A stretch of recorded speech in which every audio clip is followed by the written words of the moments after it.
On today's episode of Locked On Wild, as we shift our focus to the 2024-2025 season, which questions remain unanswered?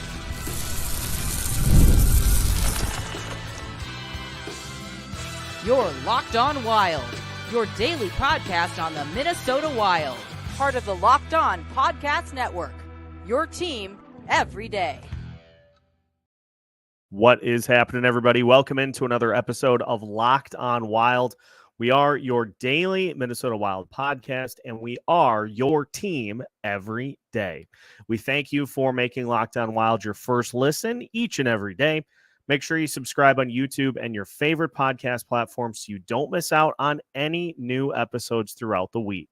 Today's episode of Locked On Wild is brought to you by FanDuel. Make every moment more. With the playoffs in the rearview mirror, the sports just aren't sporting the way we want them to. But this summer, FanDuel is hooking up all customers with a boost or a bonus daily. That's right, there's something for everyone every day, all summer long. Visit FanDuel.com to get started. On today's episode of Locked On Wild, we take a look at some of the biggest questions heading into the 2024-2025 season. We'll talk secondary scoring, special teams, and where the Wild stack up in the Central Division. My name is Seth Topal, your daily Minnesota Wild insider and credentialed media member. And we're shifting our focus now to 2024-2025. Everything from here on out will be getting us ready for the upcoming season. And so to kick that all off, let's take a look at some of the burning questions that have yet to be really answered going into the season for the Minnesota Wild. And it's a season it's going to be an important season for Minnesota coming up because of the long-term implications. And depending on how things go, there could be some more changes coming in the offseason. But I wanted to start because it was one of the biggest points of consternation for fans this past season. And it was something that, from February to the end of the year was pretty evident on almost a nightly basis. Secondary scoring was one of the biggest issues for the Minnesota Wild down the stretch and throughout the season as well. If you take out the production of Kirill, Kaprizov, Joel Eriksson and Matt Boldy, your top three goal scorers, the Wild had only two players over 20 goals of those two, Ryan Hartman and Marco Rossi both. You take the next leap from Hartman and Rossi's 21 goals. Next closest is Matt Zuccarello with 12.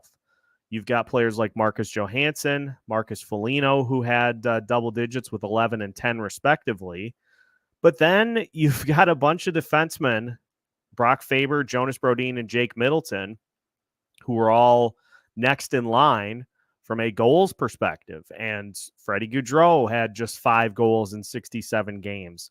And then you have all the guys who were mainstays on the bottom line that contributed 1 or 2 goals apiece, and that was it. And so that still is a major question mark for the Minnesota Wild heading into the upcoming season. You don't worry about Kirill Kaprizov. You don't worry about Joel Eriksson. You don't worry about Matt Boldy, although they had slow starts to the season as well in the case of Kaprizov and Matt Boldy. And so you need those players below them in the lineup to be able to step in and help. Marcus Johansson playing as much second line time as he did. 11 goals is not enough for that spot in the lineup. Matt Zuccarello playing as much second line minutes as he did. 12 goals is not enough for that spot in the lineup. And so if you're going to roll with Kaprizov, Eriksson, and Boldy as your top line, second line has got to get figured out so that those two lines can run in tandem and make it that much harder for opponents to key in on one and take their chances with the rest. And there are a couple of ways in which this is going to potentially work itself out. There's the route that Bill Guerin is hoping for, which is that some of these veterans have rebound performances and show you that the slumps were not they were not the trend. They were just more of an aberration. And that extends to players like Matt Zuccarello, Marcus Johansson, Freddie Gaudreau. And so if you've got a guy in Freddie Gaudreau who was an 18 and a 19 goal, or a 14 and a 19 goal scorer over the last 2 seasons, the hope in Bill Guerin's eyes is that he gets closer to, 10 to 15 goals. But even if he does, that's only an uptick of 10. Matt Zuccarello had over 20 goals last season, just 12 this season. Passed up a lot of shots on that second line. And so the hope from Bill Guerin is that Zuccarello is going to have a better campaign. We'll get into that 20-goal plateau, somewhere in that range for the upcoming season. But again, that only nets you potentially another 10 goals. And from Marcus Johansson's standpoint, he pretty much is what he is at this point. But even with him, if you can get closer to 15, that nets you 4. So an increase in performance for those 3 players could potentially net you another 24 goals. But here's where I think the better scenario shows itself, is that, let's say one of these young players that is angling for one of those spots, whether it be Liam Ogren or Riley Heidt or other names that could potentially impress in training camp and put themselves in position to win a spot. The hope is that one of those players steps in and earns that spot and is just a better fit for Marco Rossi in particular, Matt Zuccarello if he stays on the second line.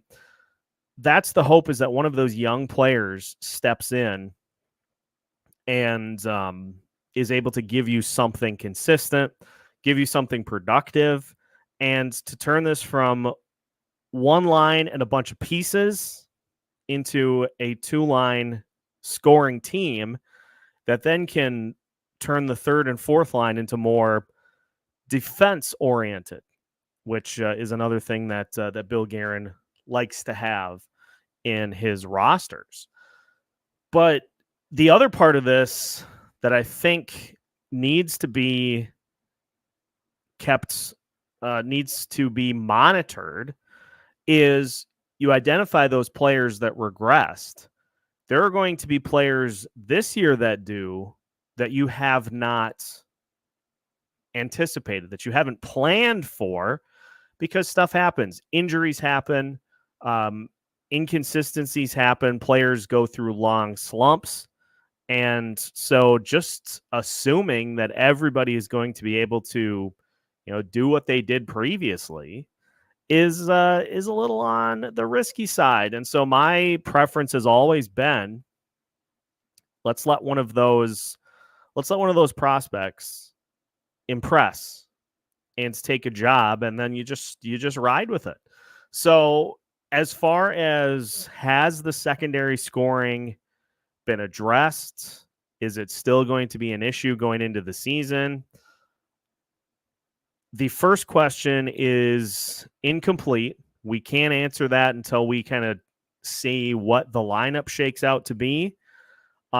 Because if Liam Ogren goes off, if Riley Heidt makes the team and he goes nuts, then the secondary scoring has been addressed. And I find it interesting, too, that Ryan Hartman was a big piece of discussion after last season was done, in John Hines saying that he is another player that they expect more from going into 2024-2025. I think the 21 goals speaks for itself. Yes, there are other parts of his game that need to, be kind of kept in line.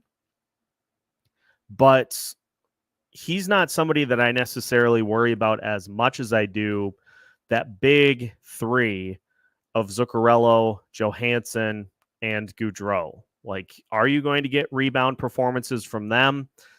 What happens to Marcus Foligno? Is he able to play more than 55 games this upcoming season? What about some of the other names? It is hard to put a definitive yes or no on the secondary scoring until we see what the lineup shakes out as, because some of those young players could certainly help if given the opportunity. I want to go next into taking a look at the special teams, because this is one of the areas that the Wild struggled the most, especially on the penalty kill, because that unit was just a disaster all season. And so is a new coach in charge of the penalty kill going to be able to make a big difference? We'll talk about that as we continue today's episode of Locked on Wild after this. Today's episode of Locked on Wild is brought to you by FanDuel. Folks, I love sports. I love them so much that I never want them to stop. But as the playoffs wind down, we get fewer games. And the sports aren't sportsing the way we want them to. But FanDuel lets me keep the sports going whenever I want. All I have to do is open the app and dream up bets anytime I'm in the mood. And this summer, FanDuel is hooking up all customers with a boost or a bonus daily. That's right, there is something for everyone every day, all summer long. So head over to FanDuel.com and start making the most out of your summer. FanDuel, official sports betting partner of Major League Baseball. Welcome back to today's episode of Locked on Wild. Once again, we thank you for making Locked on Wild your first listen each and every day. Make sure to check out Locked on NHL for your second listen, as we've got a wide array of hosts that can keep you up to date on all things NHL as we navigate through the rest of the offseason ahead of the start of the 2024-2025 season. Also want to remind you about the Locked on Wild sweepstakes. You can find full rules linked in the description of this episode. But basically, a reminder, we are trying to get Locked on Wild to 3,000 subscribers on YouTube. And we will be giving away 2 tickets to see the Wild take on the Columbus Blue Jackets on opening night, October 10th. All you have to do is show proof of your subscription on YouTube, take a photo, and email it to lockedonwild@gmail.com. And make sure to include your name in there as well. We'll take all the entries until the early part of October, and we'll draw our winner, who will get 2 tickets and an opportunity to say hello to me as well. So all the rules, again, can be found in the description of this episode. But all you got to do, take a photo proving that you are subscribed on YouTube, and we'll get you added in to the sweepstakes. All right, let's talk about special teams, because the special teams for the Minnesota Wilds were, well, an adventure through pretty much the entirety of the season. The numbers after John Hines took over, 34, 24, and 5. And a penalty kill of 77.3%, a power play of 25.1%. Now, on the power play side, I don't see a ton, at least in the interim. I don't see a ton changing there, depending on how things play out. You've got Kirill, you've got Matt Boldy, you've got Joel Eriksson-Ek. Those are staples. And, they may get bumped to power play 2 periodically during the season, but they're going to be mainstays on that top unit. And there isn't a lot of debate that needs to go into that, because they're just too good to not have there. The other players that have commonly filled out that top power play unit, Matt Zuccarello and Jared Spurgeon, who Spurgeon is expected to be part of the roster for the upcoming season after a couple of surgeries in the offseason. Do the Wild go with him as the top power play component, or do they give the reins to Brock Faber, who impressed in really his first opportunity of navigating a power play as a defenseman? The big key for me on the power play is going to be what happens with that second power play unit, because last year we saw the likes of just the rest on that second unit, Freddie Gaudreau, Marcus Johansson, and it was a unit that just was Marco Rossi and friends, essentially, and it just was never consistent and never really successful. You've got players now, such as Liam Ogren, who I think could provide much better production on that unit, to where you don't have to rely on your top power play unit getting it done every single time. And it's funny, too.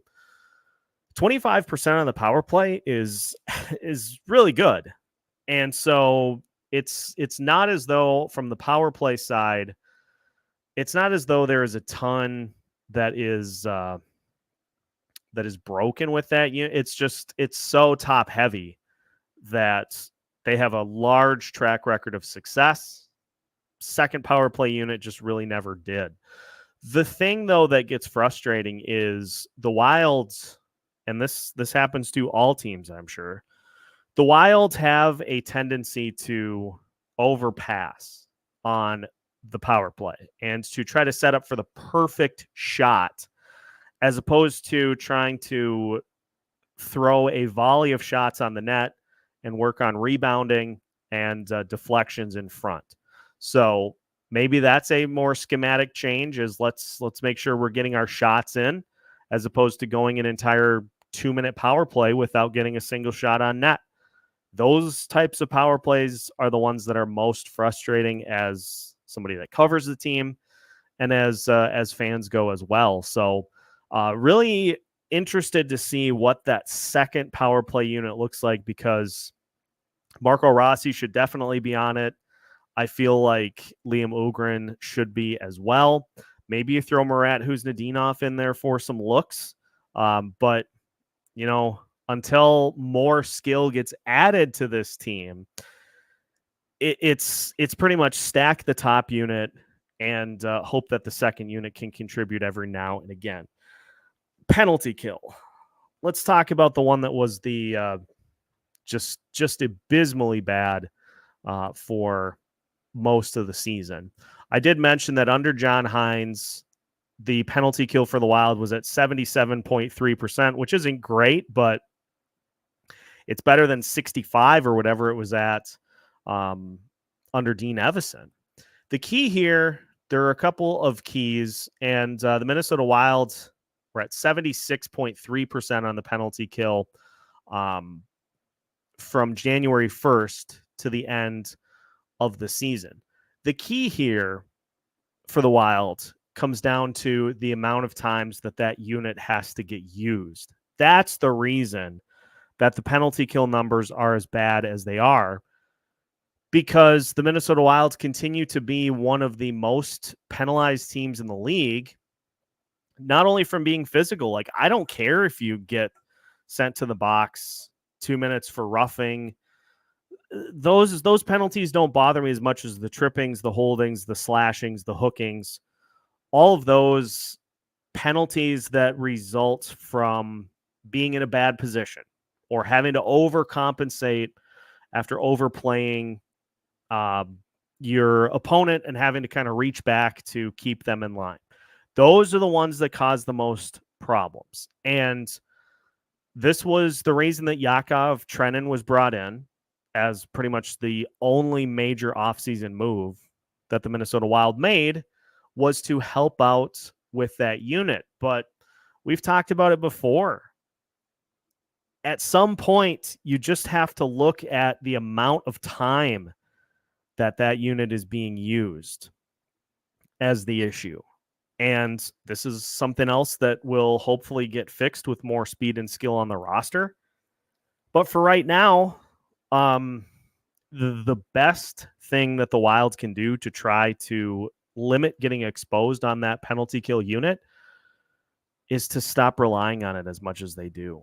And so, I would imagine Jack Capuano will have a scheme that he deploys. We saw the Edmonton Oilers utilize the three players right on the blue line with their penalty kill in the Stanley Cup playoffs, and they went like 47 out of 48 at one point in kills. So wouldn't mind emulating that, but it comes down to the personnel and the usage for that special teams unit.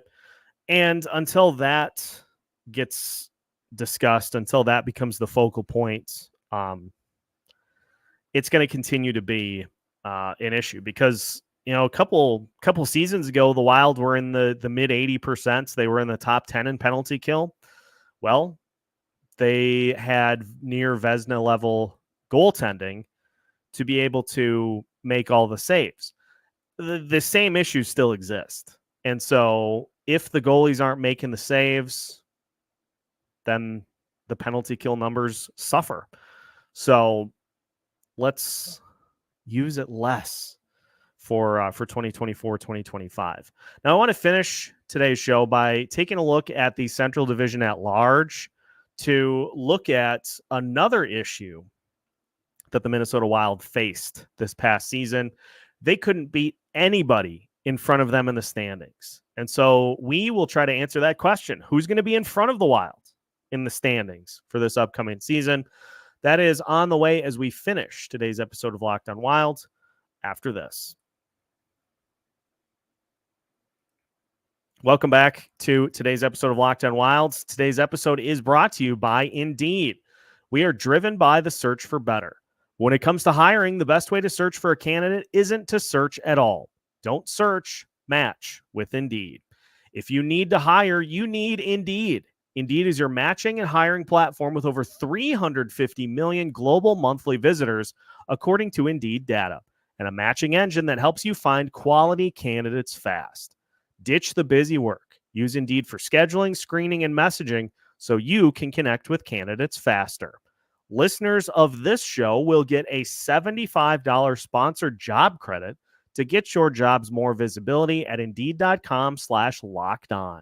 Just go to Indeed.com/lockedon right now and support our show by saying you heard about Indeed on this podcast. That's Indeed.com/lockedon. Terms and conditions apply. Need to hire? You need Indeed. Welcome back to today's episode of Locked On Wild. Once again, we thank you for making Locked On Wild your first listen each and every day. Make sure to check out, again, the Locked On Wild sweepstakes going on until October.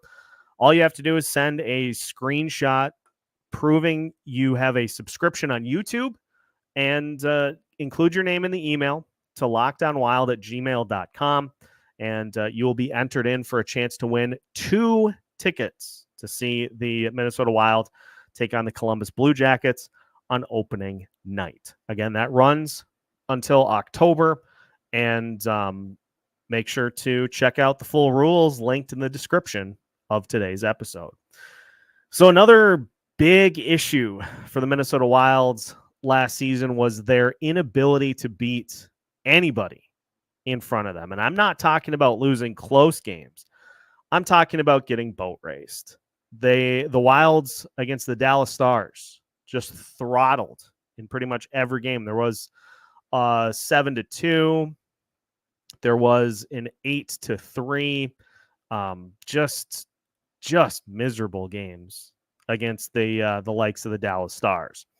The Wild were able to keep things relatively close with the Colorado Avalanche throughout the course of the season, but still came up short in every game that they played against the Avs. Same story against the Winnipeg Jets. Wild just could not solve the Jets really at any point throughout the season. They did get that overtime win against the Nashville Predators when John Hines pulled Marc-Andre Fleury in OT. So they got that one, but again, had trouble with Nashville pretty much all season too. So who got better in the division? Well, Nashville obviously did with the signings that they made. Barry Trotz targeting, this is one of my favorite phrases of all time, serial winners. That is an all-timer for me. Serial winners. And you add guys like Steven Stamkos, Jonathan Marchessault. Nashville made some big moves. So Nashville's definitely above where the Minnesota Wild are at. Colorado didn't do a ton, but it's still Colorado. You've still got Nathan McKinnon. You've still got Cale Makar. And so I still am of the belief that the Avalanche are firmly above where the Minnesota Wild are at. Now, is it as big of a gap this year as it was last year? Maybe not, depending on how some of their injury situations play out. But there still is one. The Winnipeg Jets, they had a rather quiet offseason themselves. Are they better than the Minnesota Wild? Yes. Is the gap as big as it was, say, last year? Probably not. But again, they're still above Minnesota in the standings. And the Dallas Stars, it was interesting talking with Joey Erickson of Locked On Stars with the crossover that we did a couple of weeks ago, and him really being adamant about the Stars taking a bit of a step backwards. I mean, there still is a wide gap between Minnesota and Dallas. And so this question is going to be one that I think it's a pretty easy no for the Minnesota Wilds. Did they close the gap on any of the teams in front of them in the standings? I think the only one in which you can say you probably made a big jump would be St. Louis, because the St. Louis Blues didn't do hardly anything this offseason. They're in a very similar position to the Minnesota Wild, just stuck in the middle. Utah has a lot of new pieces. Utah could be one that hits the ground running, or it'll take them a while to kind of gel and figure things out. And then Chicago made some big splashes. They got another high pick. It is interesting because I have the Wild as of right now 6th in the division. But there were a lot of injuries this past season, a lot of goalie inconsistencies. And so can the Wilds do better against these teams this year if they have more of a full component of players to run headfirst into these guys? Maybe. But by and large, there still is Dallas, Winnipeg, Colorado, Nashville, then a gap, then St. Louis and Minnesota in whatever order you prefer. And honestly, you could probably throw Utah into this category too. Then a gap, and then Chicago. And on the other side, Vancouver, Edmonton, both still very, very good teams. Vegas, it's going to be an interesting year for them. The Los Angeles Kings, it's going to be a make or break season for them. So they're going to try to bring it. Seattle is hoping for a jump forward. And the Minnesota Wild, it feels like, are just kind of now, depending on the lineup, that could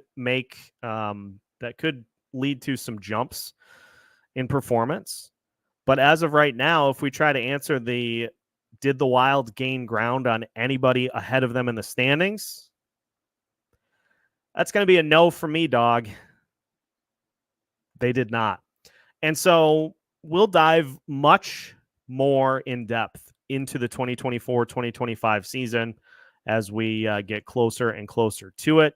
We are just over 2 months away from opening night, and there's a lot of ground to cover between now and then. So thank you for tuning into today's episode of Locked On Wild. Once again, we thank you for making Locked On Wild your first listen each and every day. We got another episode coming for you later today, and then 2 tomorrow to kind of make up for the last couple of days. And so appreciate everybody continuing to hang with us here throughout the off season. Make sure to hit the subscribe button and then send us some proof so that you can get entered into the Locked On Wild sweepstakes. Full rules are available in the description of this episode. So make sure to check them out. Make sure to get entered in. And we'll catch you next time for another edition of Locked On Wild, part of the Locked On Podcast Network.